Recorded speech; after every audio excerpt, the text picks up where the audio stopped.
தன்னோட ரசிகர் மன்றத்தை முதலா நற்பணி மன்றமா மாற்றினது கமல்ஹாசன் தான். நற்பணி மன்றமா மாற்றினதுல இருந்து வருஷந்தோறும் ரத்த தான முகாமும் கண் சிகிச்சை முகாமும் நடக்குது. சில நேரங்கள்ல அவரே நேர்ல போய் ரத்தமும் கொடுத்திருக்காரு. தமிழ் நடிகர்கள்ல முதல்ல கண் தானத்திற்கான பதிவு செஞ்சவரும் கமல்ஹாசன் தான். தன்னோட உடல் பாகுகள் எல்லாத்தையுமே மருத்துவ கல்லூரி படிப்பிற்காக மாற்று சிகிச்சைக்காக எழுத்துப்பூர்வமா ஒப்படைச்சிருக்காரு. டெங்கு, எய்ட்ஸ் மாதிரியான பல விழிப்புணர்வு விளம்பரங்களுக்கு காசு வாங்காமலே நடிச்சிருக்காரு. தன்னோட தாயோட பெயர்ல இயங்கி வர்ற ராஜலட்சுமி அறக்கட்டளை மூலமா இயலாதவர்களுக்கு படிப்பு செலவு சக்கர நாற்காலின்னு வருஷம் கொடுத்துட்டு இருக்காரு. கமலஹாசனோட படத்துல முத்த காட்சி இருக்கும்னு, அதனாலேயே தமிழ் சமுதாயம் கெட்டு போயிடும்னு பல பேர் கதறிட்டு இருப்பாங்க.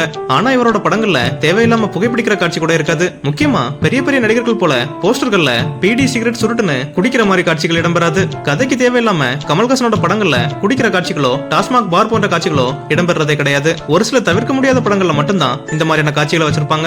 உதாரணத்துக்கு வாழ்வே மாயும் மற்றும் விரும்மாட்டிய சொல்லலாம். எவ்வளவுதான் பகுத்தறிவு பேசினாலும் கமலை பொறுத்த வரைக்கும் அந்த படத்துல அது ஒரு கதாபாத்திரமா தான் பாப்பாரு. அந்த கதாபாத்திரத்துக்கு என்ன குணாதிசயமோ அதை தான் செய்வாரு. உதாரணத்துக்கு ரங்கராஜ நம்பியா வைணவம் பேசுவாரு, நல்ல சிவமா கம்யூனிசமும் பேசுவாரு, உன்னால் முடியும் தம்பி அப்படிங்கிற திரைப்படத்துல வியாக்கியானமும் பேசுவாரு. ஆனா சத்யராஜ், மணிவண்ணன் போன்ற நடிகர்கள் படங்கள்ல கூட உண்மையான பக்திமான நடிக்க மாட்டாங்க. காரணம் என்னன்னா அவங்க நிஜத்திலேயும் கடவுள் மறுப்பாளர்கள். கமலஹாசனோட பெரும்பாலான திரைப்படங்கள்ல கதாநாயகிகளுக்கு வந்தோம் பேசணும் நடனம் ஆடணும்னு இல்லாம அவங்களுக்கும் நடிக்கிறதுக்கு வாய்ப்புகள் கொடுத்திருப்பாரு. உதாரணத்துக்கு தேவர் மகன் ரேவதி, விருமாண்டி அபிராமி, நாயகன் சரண்யா, பம்மல் கே சம்பந்தம் சிம்ரன், வசூல் ராஜா ஸ்னேகா, மூன்றாம் பெரிய ஸ்ரீதேவின்னு இந்த லிஸ்ட் பெருசாகிட்டே தான் போகும். அதே போல கமலஹாசனோட பெரும்பாலான திரைப்படங்கள்ல பெண்களை பின்தொடர்ந்து விசிலடிச்சு காதல் செய்ய நிர்பந்திப்பது போன்ற காட்சிகளே இருக்காது. அதே போல கமலஹாசனோட படங்கள்ல இருக்கிற மற்றொரு நேர்மை என்னன்னா, இது தவறு இது சரின்னு வெட்டு ஒண்ணு துண்டு ஒண்ணுன்னு கதை போக்குலைய சொல்லிருவாங்க.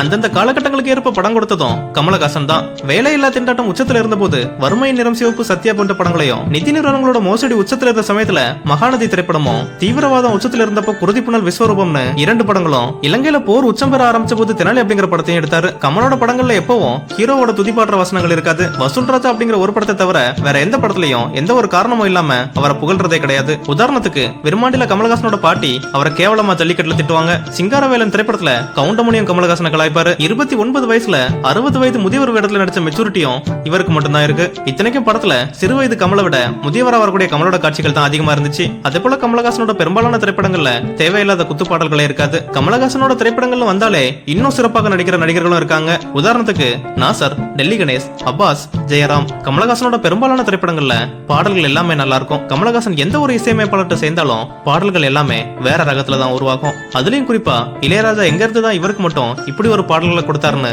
இன்னைக்கு வரைக்கும் தெரியல. மனிதர் உணர்ந்து கொள்ள இது மனித காதல் அல்ல,